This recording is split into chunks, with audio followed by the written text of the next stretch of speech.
In bamboo groves where shadows play, a creature black and white finds its way with roly-poly tummy and eyes so round the panda's grace and charm abound. Beneath the trees it starts to munch on bamboo shoots, it likes a bunch.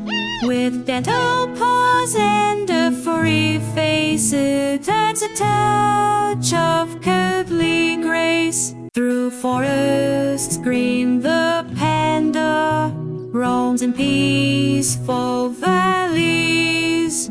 It finds its homes climbing trees with vegetables fluffy ball in a leafy sea.